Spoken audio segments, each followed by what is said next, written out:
गीता का छठा अध्याय शुरू करा। हाँ, ध्यान तो सुनियो भाई। भगवान श्री कृष्ण बोले, हे अर्जुन, जिसकी कर्म फल में आसक्ति नहीं और कर्मों को करता है वह सन्यासी और योगी है, और जिसने हवन आदि लौकिक कर्म छोड़ दिए हैं वह योगी नहीं है। हे अर्जुन, जिसको सन्यासी कहते हैं उसी को कर्म योगी मानो, क्योंकि संकल्पों का त्याग किए बिना कोई योगी नहीं हो सकता।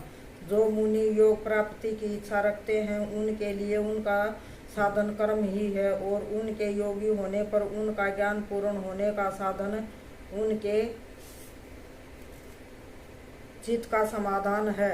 जब मनुष्य विषय और कर्मों की आसक्ति से छूट गया और वासनाओं को उसने त्याग दिया, उसी समय वह योगारूढ़ कहा जाता है। जिसने मन स्वाधीन कर लिया वह अपना हितकारी है, और जिसने विवेक का त्याग किया वह स्वयं ही अपना शत्रु है। मन को जीतने वाले शांत स्वभाव मनुष्य की आत्मा शीतोष्ण, सुख दुख, मान और अपमान इनके होने पर भी अत्यंत शिथिल रहती है। जिसने ज्ञान विज्ञान से अंतकरण को तृप्त कर लिया है, जो मिट्टी पत्थर और सोने को एक साथ समझता है, वही योगी कहलाता है। सुहृदय, मित्र, शत्रु, उदासीन, द्वेषी, मध्यस्थ, द्वेष करने योग्य, बंधु वर्ग, साधु और पापी, इन सब में जो समान दृष्टि रखता है वही श्रेष्ठ है। योगी पुरुष मन और आत्मा को अपने वश में करके वासनाओं और समस्त प्रपंचों को त्याग कर एकांत स्थान में पहले उसके ऊपर मृगादिगों का चरम और उसके ऊपर वस्त्र बिछावे। स्थान न तो बहुत ऊंचा और न ही बहुत नीचा हो, उसी पर मन को एकाग्र करके चित्त और इंद्रियों को रोककर बैठना चाहिए। आत्म शुद्धि के लिए योग करना चाहिए। शरीर, मस्तक और गर्दन को सम करके अचल होकर शिथिल होवे और अपनी नाक के अगर भाग को देखता हुआ सब दिशाओं से अपनी दृष्टि हटाए रहे। भय रहित होकर शांत चित्त से ब्रह्मचर्य व्रत का पालन कर मन को रोककर मुझ में ही लीन हो मन को योग में लगावे। इस प्रकार मन को वश में करने वाले योगी को निरंतर योगाभ्यास करते रहने से मुझ में रहने वाली और अंत में निर्वाण पद अर्थात मेरे स्वरूप में लीन करने वाली शांति प्राप्त होती है।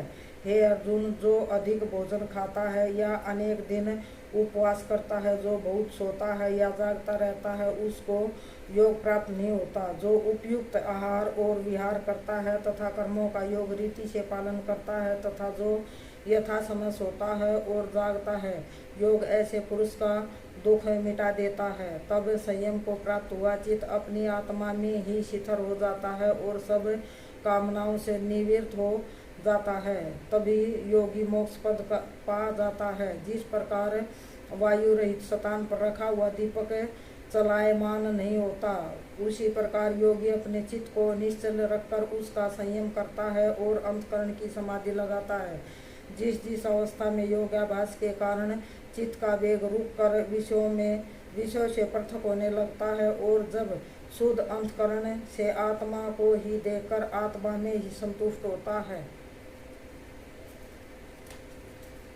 उस अवस्था में वह अत्यंत सुख है जो इंद्रियों द्वारा जाना नहीं जा सकता, वरन केवल बुद्धि से जाना जाता है, अनुभव करता है। और जब वह योगी आत्म स्वरूप में शिथिल हो, उससे विचलित न हो, जिस अवस्था को पाकर फिर और कोई बड़ा भारी दुख उसे वहां से चलायमान नहीं कर सकता, इस अवस्था को दुख संयोग वियोग कारक योग नामक जाना हो। सो योग निर्विकल्प चित्त से निश्चय करके ही करना चाहिए। संकल्प से उत्पन्न होने वाली समस्त कामनाओं को त्याग कर और मन में संकल्प इंद्रियों को चारों ओर से रोक कर धैर्य के साथ बुद्धि को अपने अधीन कर धीरे धीरे विषयों से दूर हटे और भली भांति मन को आत्मा में शिथिल करके किसी पदार्थ की चिंता न करे। वह चंचल और अशिथिल मन जिधर जाए उधर उधर उसको हटाकर आत्मा के वश में करना चाहिए। इस प्रकार शांत चित्त तथा रजोगुण से रहित निष्पाप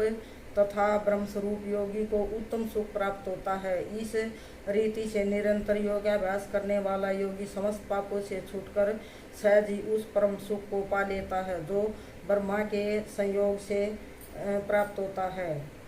जिसका मन योग में शिथिल हो गया उसकी दृष्टि भी सर्वत्र समान हो जाती है। वह सब प्राणियों में अपने को और अपने मन में सब प्राणियों को देखता है। जो सब में मुझको और मुझ में सबको देखता है, उससे मैं अलग नहीं हूँ और वह मुझसे अलग नहीं है। जो अभेद भाव से रहता है, वह सब प्राणियों में शिथिल हो मेरा मनन करता है। वह योगी चाहे जिस अवस्था में रहे, मुझसे मिलता है। हे अर्जुन, जो सब प्राणियों के दुख सुख को अपने दुख सुख के समान समझता है और सबको समभाव से देखता है, वही श्रेष्ठ योगी है। अर्जुन ने कहा कि हे मधुसूदन, आपने जो यह योग सिखाया कि सबको अपने समान देखे, सो मन के चंचल होने के कारण उसकी दृढ़ स्थिति अपने में ही नहीं देखता हूँ। हे श्री कृष्ण, मन बड़ा ही हठी, पराक्रमी और दृढ़ है। इसको अधीन रखना तो मुझको वायु को बांधकर रखने के समान प्रतीत होता है। श्री कृष्ण भगवान ने कहा, हे महाबाहो, इसमें संदेह नहीं है कि मन अति चंचल है और इसे वश में करना बड़ा ही कठिन है। फिर भी हे अर्जुन, अभ्यास और वैराग्य से अधीन कर लिया जा सकता है। जिसका मन वश में नहीं, उसका योग अत्यंत दुर्लभ है, ऐसा मत है। परंतु मन को वश में करने वाले प्रयत्न करते रहने से उपाय द्वारा इस योग को प्राप्त कर सकते हैं। अर्जुन ने कहा, हे श्री कृष्ण, जिसमें श्रद्धा तो है, पर जो योग प्राप्त करने में सफल नहीं हुआ है और जिसका चित्त योग से विचलित हो गया है, वह योग सिद्धि पाने से किस गति को जा पहुँचता है। हे महाबाहो, जिसका पहला आश्रय भी गया और ब्रह्मा प्राप्ति भी नहीं हुई, वह दोनों ओर से भ्रष्ट होकर विच्छिन्न मेघ के समान नष्ट हो नहीं हो जाता। हे श्री कृष्ण, मेरा यह संदेह आपको ही दूर करना पड़ेगा। इसको दूर करने वाला आपके अतिरिक्त कोई नहीं है। श्री भगवान बोले, हे तात पार्थ, उसका यहाँ नाश नहीं होगा और परलोक में भी नहीं होगा, क्योंकि उत्तम कार्य करने वाला मनुष्य बहुत दिनों तक पुण्यवानों को प्राप्त होने वाले लोकों में वास करता है और वहाँ से फिर किसी पवित्र और धनवान के घर में आकर जन्मता है, अथवा वह बुद्धिमान योगियों के ही कुल में जन्म पाता है। इस प्रकार का जन्म पाना भी इस लोक में बड़ा दुर्लभ है। बड़े श्रम और यत्न से जो योगाभ्यास करता है, वह पापों से शुद्ध होकर अनेक जन्मों में प्रसन्न परिश्रम करके सफल होता है और प्रगति को पाता है। बड़े बड़े तपस्वियों से योगी श्रेष्ठ हैं, ज्ञानियों से भी योगी श्रेष्ठ हैं। इसलिए हे अर्जुन, तुम योगी बनो। केवल मुझ में ही मन लगाकर मेरी प्राप्ति के लिए जो मेरा भजन करता है, उसको समस्त योनियों के मध्य मैंने श्रेष्ठ माना है। इति श्रीमद्भगवत गीता सुपनिषत्सु सुब्रह्मा विद्या योग शास्त्रे श्री कृष्ण अर्जुन समावते आत्म संयम योगो नाम 6वां अध्याय समाप्त। बोलो कृष्ण भगवान की जय।